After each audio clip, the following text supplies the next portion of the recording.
பிரியமான சகோதரர் 65 வருடமாக நீடித்துக் கொண்டிருக்கின்றது. இது ஒரு அருமையான நிகழ்ச்சியாக நினைக்கின்றேன். ஐயா சொன்ன மாதிரி நம்ம அனைவரையும் 20 வருடம் நோக்கி நம்மளை அழைத்து சென்று விட்டார்கள் 2 நிமிடத்தில். நம்ம இந்தியர்களுக்கு ஒன்று பார்த்தேன், லிட்டில் இந்தியான்னு இருக்குது. உண்மையாக பார்த்தா சிங்கப்பூர் அது கிரேட் இந்தியாவாக திகழ்ந்து கொண்டிருப்பது மிக மகிழ்ச்சியாக இருக்கின்றது.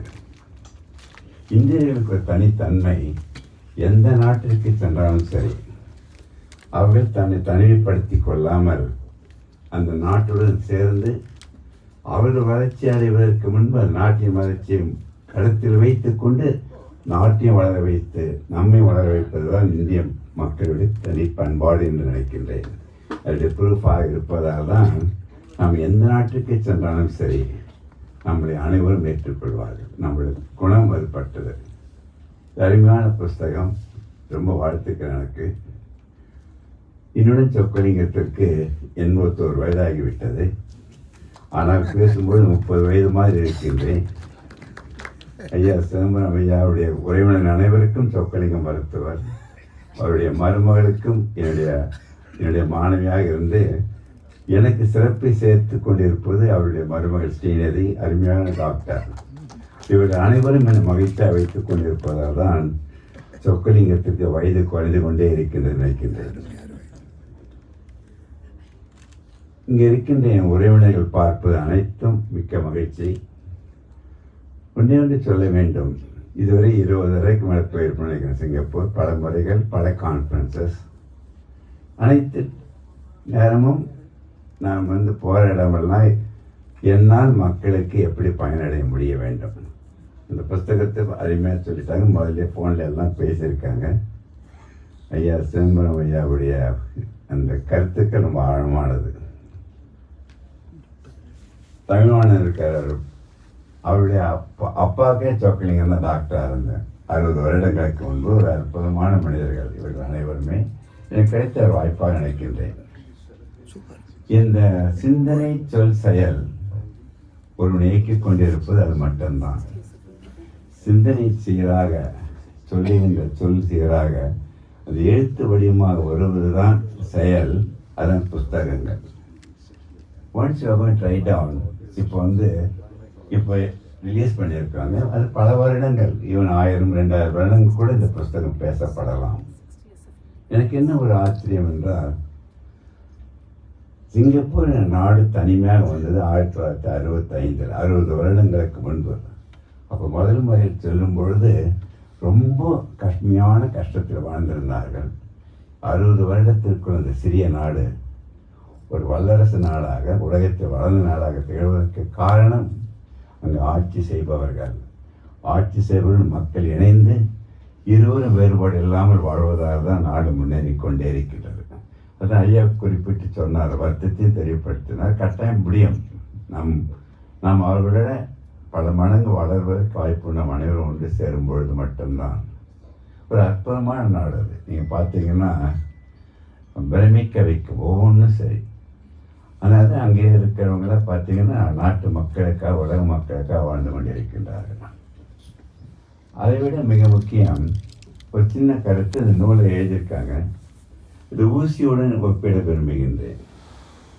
ஊசிக்கு காது இருக்கும், காது வழியாக நூலை போடுறோம், காது வழியாக நூலை செலுத்தி அது தையில் பயன்படுத்தினால் அனைவரும் இணைக்குகின்ற கருவியாக மாறிவிடும். அதே தான் இந்த நூலை நீங்கள் வாசிக்கும் பொழுது உங்கள் காதில் ஏற்பட்டு காதில் நுழைந்து அதன் மூலம் கிடைக்கும் அனுபவங்களை வைத்து கொண்டால் நம்ம அனைவரும் இணைக்கும் பாலமாக இந்த புத்தகம் அமையும் என்று மாற்று கருத்தில்லை என்று பதிவு செய்கின்றேன். உங்களை எப்பயாவது நான் கைத்தட்டுன்னு சொன்னேன்னா நீங்கள் தான் தட்டுறீங்க. கைத்தட்டுகிற ரகசியத்தை சொல்லுகின்றேன் உறவினர்களுக்கு. எவன் ஒருவன் அமைதியாக, மகிழ்ச்சியின் வெளிப்பாடு கைத்தட்டுவாக இருக்கும் பொழுது, அந்த கைத்தட்டும் பொழுது உள்ளங்கையில் எல்லா உறுப்புகளும் பதிவாயிருக்கின்றன. பதிவான உறுப்புகள் கைத்தட்டும் பொழுது அக்குப்ரெஷர் தூண்டப்பட்டு உணர்வு மூளைக்கு சென்று மூளையிலிருந்து எல்லா உறுப்புகளும் சென்று அடைந்து அனைத்து உறுப்புகளும் 100 வருடம் கடந்து இயங்கி வைக்கின்ற சக்தி நீங்கள் பலமாக கைத்தட்டுவதால் மட்டும்தான் உண்டு என்று சொல்ல விரும்புகிறேன். நான் ஐயா சகோதரர் சிதம்பரத்திடம் கேட்க வேண்டும், நீங்கள் கைத்தட்டியது உங்கள் உடல்நலத்திற்காகவா சொற்களின் பேச்சுக்காகவா?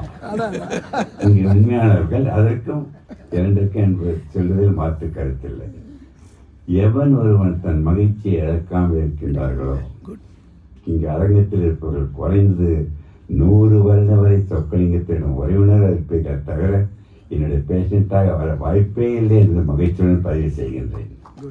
81 வயதாக இந்த சொக்கலிங்கம் இதுவரை நான் ஒரு மாத்திரை கூட சாப்பிட்டதில்லை. டாக்டர் வைரவன் என்ற கிளாஸ்மேட் நைட்டு 2:30 மணிக்கு ஃபோன் பண்ணி, சொக்கலிங்கம் என் மருமகள் புஸ்தகம் வெளியிட்டு கட்டாயம் போய் என் மனைவியோடு தான் போவேன்னு சொல்லியிருந்தேன். அவருக்கும் வாழ்த்து சொல்லுகின்றேன். ஒன்றே ஒன்று சொல்லி விடைபெற விரும்புகின்றேன். இதயம் இயங்குவதற்கு தேவை ஒன்றே ஒன்று, என் நிலையில் மகிழ்ச்சியாக இரு. மகிழ்ச்சியை இழந்து அடைவதற்கு ஒன்றுமில்லை. பிரச்சனையற்ற மனிதன் உலகத்தில் இருக்க முடியாது. அப்படி ஒருத்தர் இருந்தான்னா அவன் மனிதனே இல்லை. பிரச்சனையில் வாழ கற்றுக்கொண்டு எந்த நிலையிலும் மகிழ்ச்சி இழக்காமல் இருந்தால் போதும். எதற்காக சொல்லுகின்றேன், சிறிய கோடு தான் இது. இந்த கோடு என்பது தான் நம் வாழ்க்கை.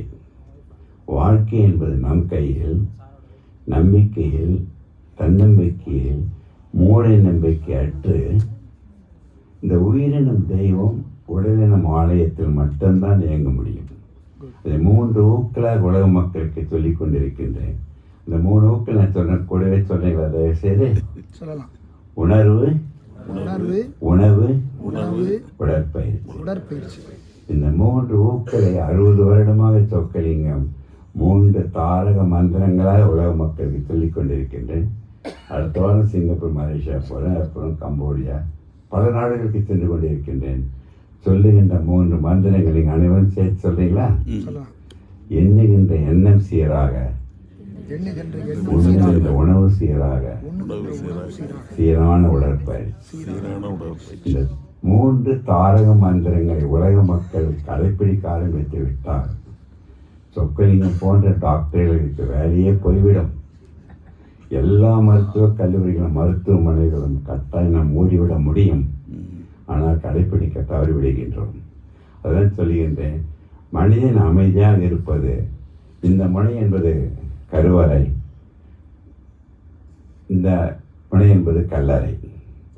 மனிதனுடைய வாழ்க்கையின் கோடு நம் கையில் சொன்னல. இந்த 3 மந்திரங்களை கடைப்பிடித்தால் கவனிக்க வேண்டும் அனைவருமே, இந்த கோட்டை நீங்கள் கூட்டிக் கொண்டே போக முடியும்.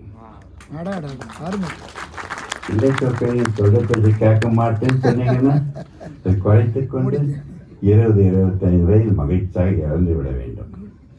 இருக்க வேண்டுமா இறக்க வேண்டுமா உன் கையில் மட்டும்தான் உண்டு என்று சொல்லி, please avoid hurry worry curry to get buried என்று சொல்லி அருமையான என் சகோதரி புஸ்தகத்திற்கு நேற்று என்பது உணர்ந்த பானை, ஆணி என்பது மயில் மீது இருக்கின்ற பூனை, இன்று என்பது தான் கையில் இருக்கின்ற வீணை என்று ரசித்து வாழ வேண்டி கேட்டுக்கொண்டு விடைபெறுகிறேன். நன்றி, வணக்கம்.